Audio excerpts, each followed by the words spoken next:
Good evening, everyone. My name is Tamás Balogh. I'm an Android developer at Jomo, and as Balázs said, tonight I will talk about screenshot testing. And why am I talking about screenshot testing? Balázs a bit spoiled this, but yes, a couple of years ago we had a roundtable talk here in Android Budapest meetup, where we talked about different Android tech stack tools and various libraries. And the thing that surprised me the most is that I felt that screenshot testing is really underutilized in the community. At that time, with my team, I was using screenshot testing on a daily basis, and I really couldn't imagine doing UI work without screenshot testing. So that's how the idea came. A quick poll. Who uses some sort of screenshot testing? Yeah? For those who are following us via stream, it's roughly 10% or maybe less of the audience.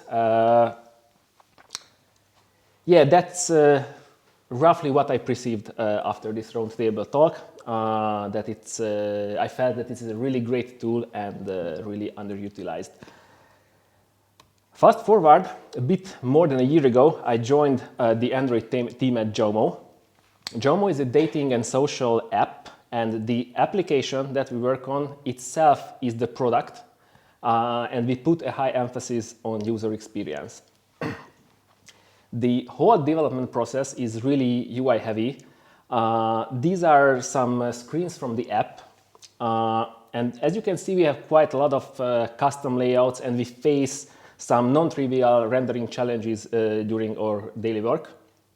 Yet, when I joined Jomo, the team didn't have a screenshot testing solution set up. As I was already experienced with this tool, I immediately proposed the idea of evaluating the currently available tools and see what would work for us, convince my team to use this technology and incorporate screenshot testing to our daily workflow. In this talk, I will share how we evaluated to which direction to go and what are the challenges that we faced. Prior to screenshot testing, while working with UI, we used previews. I hope you are already familiar with them. And we noticed that the number of previews started to grow. In some files, there I see people nodding. In some cases, we had more than 12 and 15 previews for a single file. And when you open it in Android Studio, it all starts to render all the previews at the same time. And Android Studio was not super happy about it, and neither we. So it was one of the reasons that pushed us forward, among other things. But how does screenshot testing work? Let's have a quick introduction to what is screenshot testing. Why do we even need a new approach? We already have unit testing, right? With unit tests, we can validate logic, but it's not convenient for UI. If you have ever tried inflating layouts in JUnit, then you know what I'm talking about. It's not suitable for validating UI. Also, we have instrumentation tests. We use Espresso. We can use Espresso to validate UI behavior. But if you have ever tried to validate if a proper icon is displayed on the screen, then you know this is not the best solution for validating UI. You can validate the behavior of the UI, but not the rendering of the UI. For instance, in this screen, if we make a mistake and, for instance, at this top title, My Communities, we mess up the colors and we accidentally render it with white, users won't ever know what is there. They won't notice it. Yet, Espresso tests will pass because it will just look in the layout hierarchy, find the text, it has the proper value, it will pass. In this case, it won't be lethal, but if it's like a purchase button that drives directory or revenue, then you can guess that it would be a problem. So neither unit tests nor instrumentation tests are convenient or suitable for validating rendering. That's why we need screenshot testing. The name can be a bit confusing because we are not really using real screenshots. Most of the screenshot tools available out there are not doing actual screenshot of the device, so you don't need to worry about battery indicator being different. You don't even have to worry about the size because most solutions can capture even smaller or even larger screenshot test than the actual device size. So sometimes it's referred as snapshot testing, but it's already a bit confusing, so let's stick to screenshot test because that's what the industry uses. Let's discuss how this process works. What are we doing in our daily job when we are doing screenshot tests? First, we implement or change a piece of UI in our code base. For instance, these are actual screenshot tests, two screenshot tests from our repo. We implement this UI or change an existing one, and then we record a screenshot test. We record an image of this UI. The reason we need this, because otherwise it would be really inconvenient to assert on individual pixels on the screen. It's much easier to record a piece of UI using the screenshot testing tool itself, manually check if that's what we would like to see, and later on we can compare these screenshots when we do changes. The next step is that we commit these screenshots into our repo, meaning that these screenshots are not in a build folder or similar, but part of our source. It's part of the MRs, for instance, and for every MR or every change, you recapture these screenshots and compare them pixel by pixels to make sure that they are not changed. What are the benefits of screenshot testing? First of all, you can check multiple UI states without additional efforts. If your UI has different states, you don't need to launch the app and trigger different states of this UI. You can render all the possible states in a very fast way. This benefit is also given by previews, as we already mentioned them.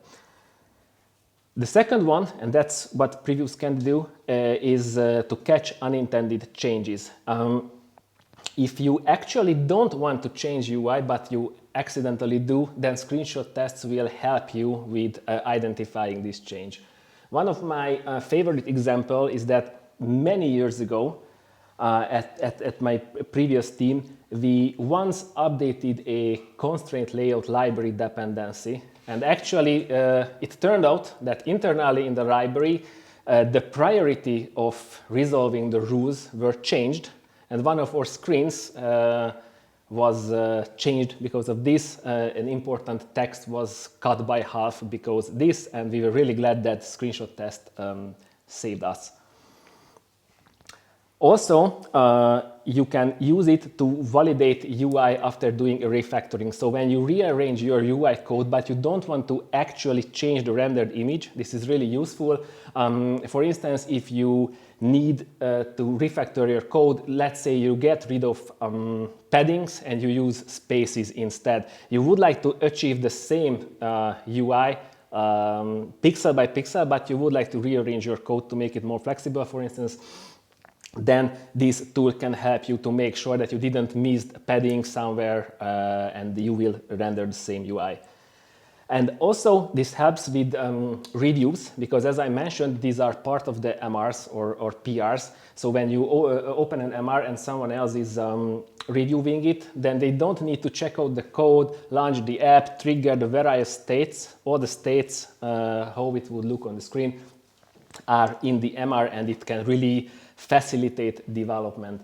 Also, it can facilitate development in other areas. I often face this situation where product is asking us that, how does this state look like? We don't have, let's say, a design for it, how we actually implemented it in the application. Or iOS guys asking us that, how do you handle this edge case on the UI?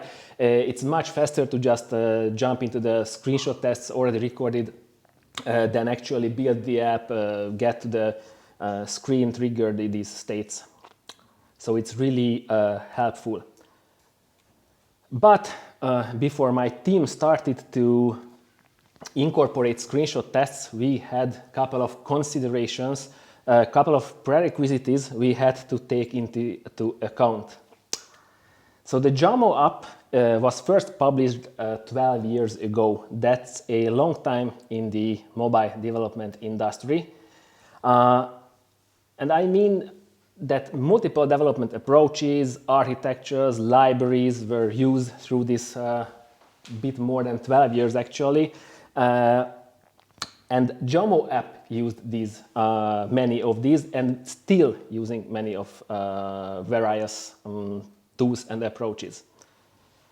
The application itself is a monolith, and by monolith I mean this is one Gradle module, one compilation unit, no modularization, no separate UI modules. This will be important later on. Just one Android application module, and our developer team is relatively small. The 33% of the developers are here in stage. So this means that no developer experience team, no platform team or similar, we need to maintain the tooling and the tests alongside feature development. So we would like to incorporate something really off-the-shelf solution, not reinventing the wheel for us. Most of the UIs and most of the screens are already in Jetpack Compose, but many of them still using legacy view systems. Some of them still uses Java. We even have some data binding lurking somewhere in the code because I noticed it in build Gradle, but never ever dared to look into where.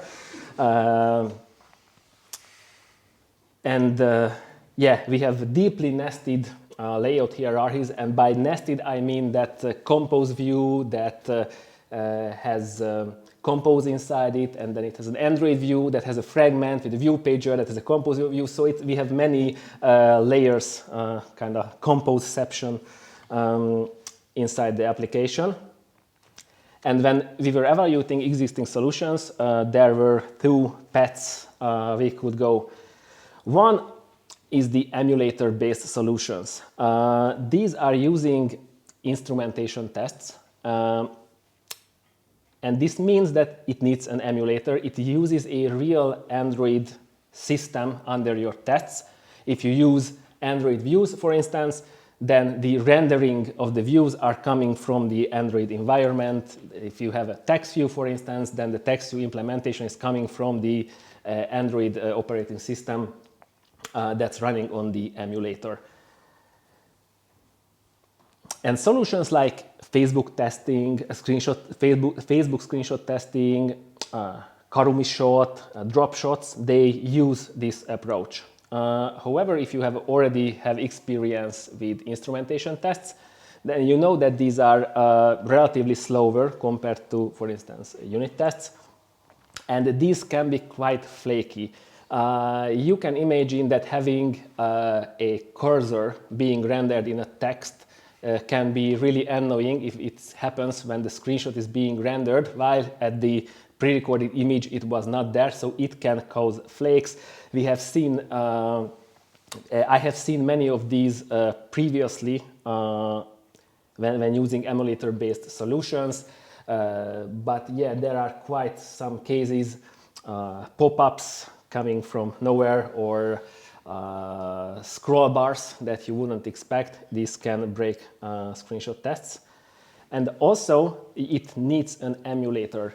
And by emulator, I really mean an emulator. You can't really use physical devices for that. First, because you need to distribute the same configuration among developers and CI, and this is not convenient to buy the very same device for your coworkers and for CI. And also, you need to run bit of unusual or let's say esoteric ADB commands to be able to record the larger screenshots than the actual screenshot, and that's why you need an emulator. One thing to mention that device farms like Firebase Test Lab don't let you run such esoteric ADB commands to not break emulators. So it really means that you need to maintain your own set of emulators. That's something you have to consider. And the other approach is the non-emulator based approach, like Paparazzi or Roborazzi. They run on a JVM and utilizing JUnit to run the screenshot tests. You may ask how does a Paparazzi or Roborazzi that's built on it, how do they render Android without an Android operating system? They actually use the Android Studio's previews, both for Compose and for legacy views. They literally have a script in the repo that extracts a thing called layout lib. I think that's how it's called, layout lib, from Android Studio sources, and that's what they incorporate into Paparazzi. And yes, I have to point it out that this is not a real Android system. It can happen that the layout lib's Android implementation might differ to the one that you would use in an emulator.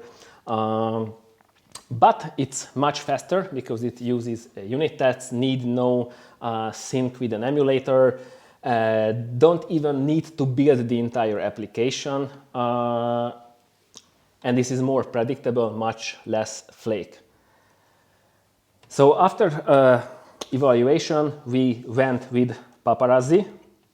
It's a cache app library, and the main reason we picked this is because we didn't want it to maintain our own emulator farm or device farm.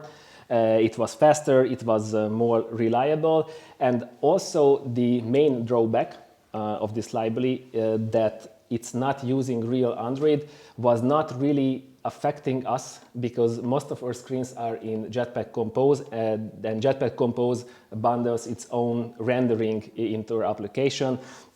So it only makes a difference for legacy views, and we have a really good experience even with that. So we decided to go with Paparazzi, and right after adding it to our project, we faced a couple of challenges. And in the rest of the talk, I would like to point out these challenges, what we faced and how we solved them. If you're also using or plan to use Paparazzi, I hope this can be helpful because I think many other apps will or already face these challenges. One of the challenges we faced, and that's why I mentioned the monolith architecture of the application, it was right after adding the dependency and running the first UI test. It turned out that Paparazzi only supported Android library modules. This means that if your the module that you had your UI was an Android application, you used the apply plugin com Android application, it was not supported. And this was because Android libraries and Android application, they process resources in a different way. For an Android library, it's still in XML, but for an Android application, there is merging and binarization of resources.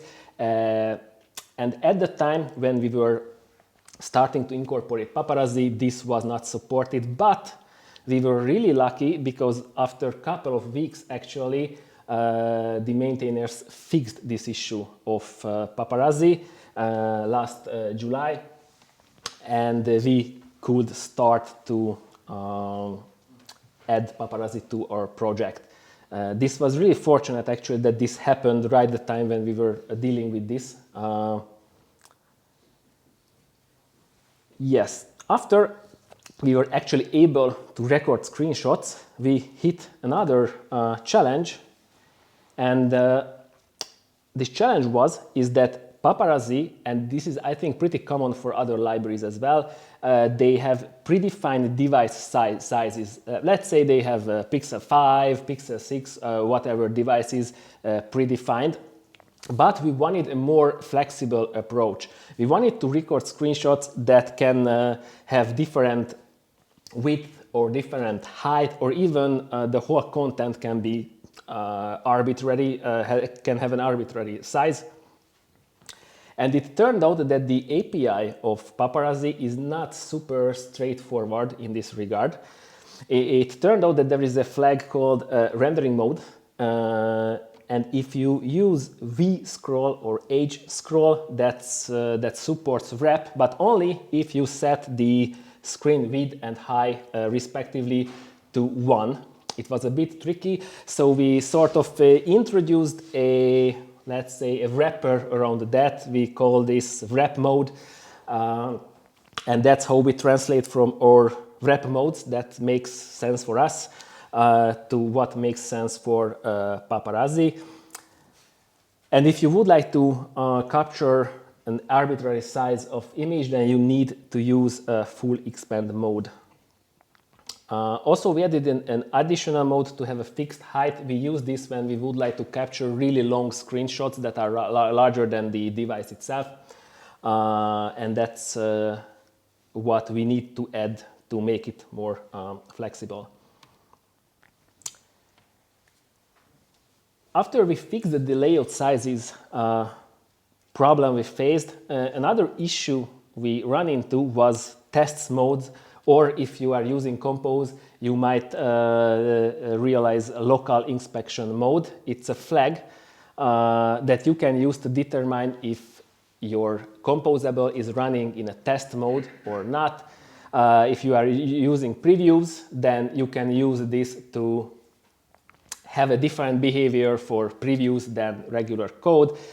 This is really useful if you have logic in your composable that is not reproducible for a preview or a screenshot test. Like if you have a nested composable that has a view model injected with healed, then it won't work in screenshot tests or in previews. And as I mentioned, we were already using previews and we were already using this local inspection mode, and we really expected that screenshot tests would behave in the same way as previews, that this flag will be set to true. But the maintainers of Paparazzi has a different point on this. They have different reason for that. And it turned out that this is a deliberate decision that they set it to false to make sure that they always capture production code. But for us, it was really inconvenient. Also, this means that if you use legacy views and you use ease in edit mode, which is the same the same thing as local inspection mode, but not for Compose, for legacy views, they actually set this to false as well. So if you have nested legacy views in a Compose, then this can be really tricky. And the way we solved this is that it was actually pretty easy. We could just wrap or screenshot composables. When we were doing a screenshot, we just had to wrap it with a local composition provider and provide a true for local inspection mode. You might ask that how we solved ease in edit mode, because this will only override the local inspection mode and not ease in edit mode. To be honest, we didn't find a solution for that. What we did, it was actually a workaround. We passed a Boolean flag to the view that we could set. But fortunately, we only had one case of this.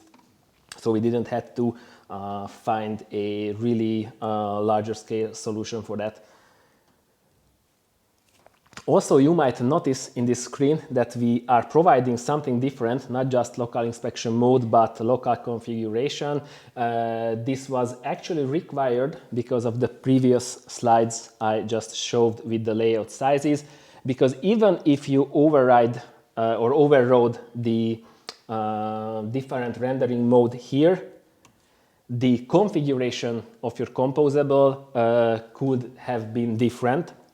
And if inside your composable you relied on the configuration, let's say you were expecting your screen height or screen width to be a certain size, you had to override it as well. But fortunately, the Compose architecture is really flexible in this regard, and we could easily override these locals. Another issue we quickly faced after we were able to actually record screenshots is that Paparazzi has a maximum size of screenshots. This actually means that if either the width or the height of the screenshot would be larger than 1000 pixels, they will shrink the image to have at most 1000 pixels. And this, at the beginning, this was not really noticeable or really annoying because we were creating, let's say, regular aspect ratio screenshots. But when you start to do high aspect ratio screenshots, like long scrollable contents, then this can look really ugly. It might not noticeable in the slide, but if we zoom in, you can see that this is not super particularly helpful to have such screenshots. Because we have a lot of scrollable content and scrollable screens in the app, this was super annoying. Actually, it's a bit small here, but I can tell you is that the width of this screenshot, it's actually less than 200 pixels because the height was rescaled to 1000 pixels. It turned out that this is not a bug, but this was actually a decision by the Paparazzi team to prevent having too large screenshots in your repo, because it can make your Git repo to grow very fast. And also you might face out-of-memory exceptions when running tests if you render too large screenshots. But fortunately, we found that there were an MR fixing this issue. But at the time when we were dealing with it, it was not merged. There were ongoing discussions whether or not they would like to let this feature to be in the library to really prevent out-of-memory exceptions or too large Git repos. But we really needed it. So we decided that, okay, that's an open source library. Let's fork it, pick this MR, merge it, and we are good to go. When we were actually considering doing it, we actually decided to do that. And when I was registering the library in Maven Central, it turned out that someone else had already did that. Guys at Freeletics did the exact same thing that we wanted to do. So we were super happy to pull their fork instead of Paparazzi, and it worked like charm. Since then, actually, Paparazzi, the maintainers of Paparazzi decided to let this feature in, and it's part of the mainline version. But yeah, kudos to Freeletics guys, because this really unblocked us with this issue. And I think you can guess the next issue that we faced after removing this restriction, because we immediately faced out-of-memory errors because of this. That was the next case when we run screenshot tests, because it turned out that our screenshots are quite large and it needs memory to capture them unless they are resized to that 1000 pixels. So what shall we do about it? Let's increase the JVM heap size. We set this to a quite large number, and actually Gradle said, how about no? We still face out-of-memory errors. I even went to 64 gigs while still facing out-of-memory errors. That's when we started to grasp that probably that's not the right place to set the heap size. So we were wondering how to solve this issue, because it seemed that Gradle is not picking up this setting.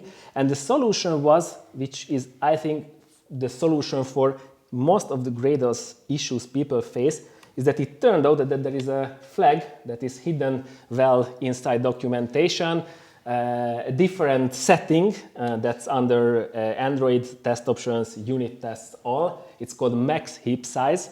And that's the heap size that is used by the test JVMs. So the test JVMs has a different heap size than the one coming from your Gradle properties. After setting, the default is half gigabyte, I think.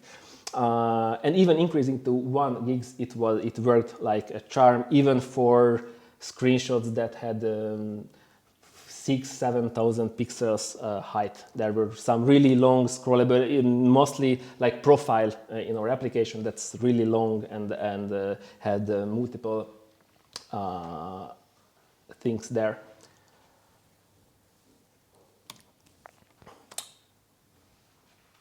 And the last thing I would like to point out, and I think that's the most painful of all, is that the rendered bitmap differences. And by mean is that on different processor architectures, the rendered bitmaps are slightly but different.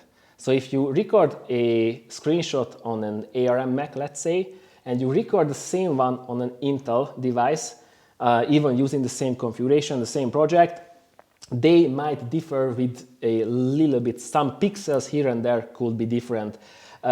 It's usually anti-aliasing, shadows in some cases, emojis that can differ slightly in some pixels. And the reason we actually digged into Paparazzi, and it turned out that the layout library that they use actually has a native implementation. It uses native graphics to render your previews. And they, based on which platform you are using as a developer to run the tests, they pick a different layout lib. And because the rendering on the platforms can be slightly different, that's why the output can be a bit different. What's the solution for this issue? For us, the solution was to use the same machine by everyone, but it's not, it cannot be implemented in a large scale, I guess. Also, our CI machine is different than what developers use. And also developers have secondary machines like I do, so it was a bit annoying. One, I wouldn't say solution, but one workaround we did, it turned out that Paparazzi supports a maximum % of differences that you can set, and when it's validating the screenshots, it let you have a bit of difference between your bitmaps.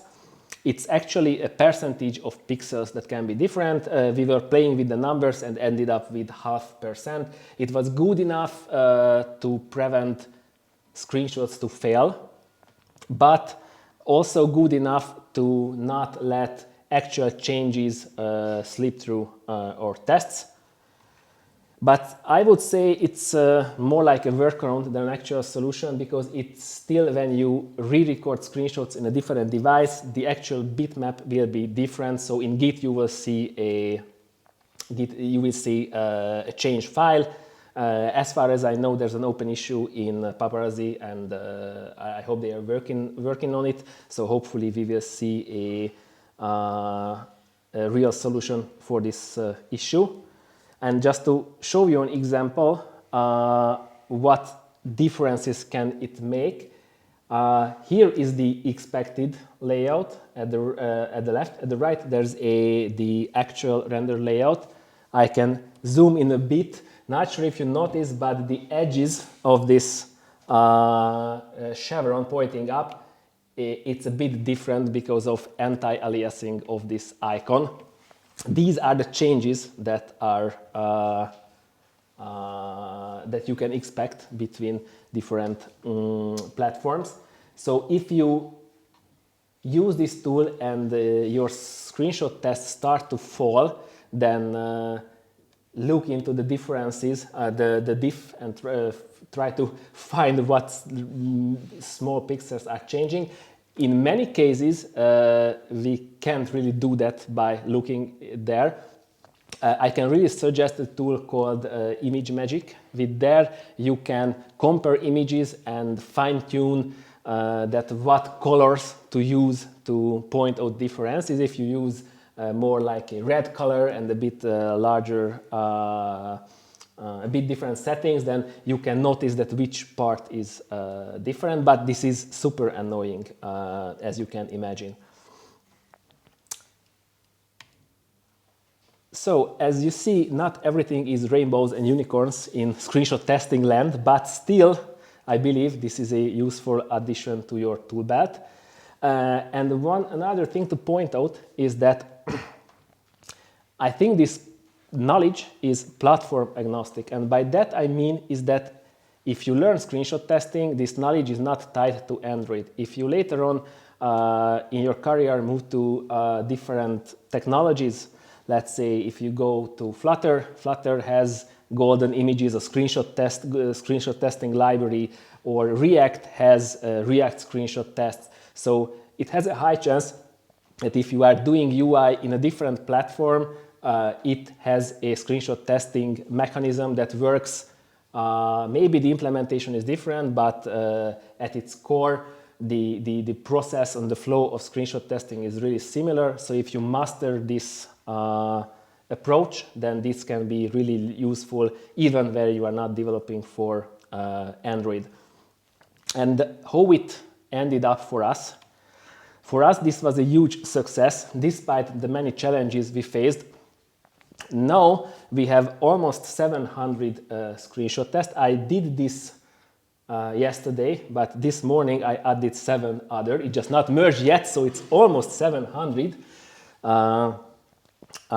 in a bit more than a year. And it made our entire UI development process much easier. It was actually so convincing that the iOS team liked this and they started to explore screenshot testing, and they actually incorporated it to iOS. So our iOS team also have screenshots as well, and it's actually really great during our day-to-day development, because I can quickly jump into your sources and check how the iOS counterpart looks like when I'm working on the UI without check out the code, build, and so on. So thank you very much for your attention, and for the organizers for the opportunity. If you would like to reach out, then here is my email address, and also you can find me on Kotlin Slack. I recall that someone here came from Kotlin Slack, so you can ping me there. Great. But others can also ping me there. That's why I put it on the slide. And happy screenshot testing for you.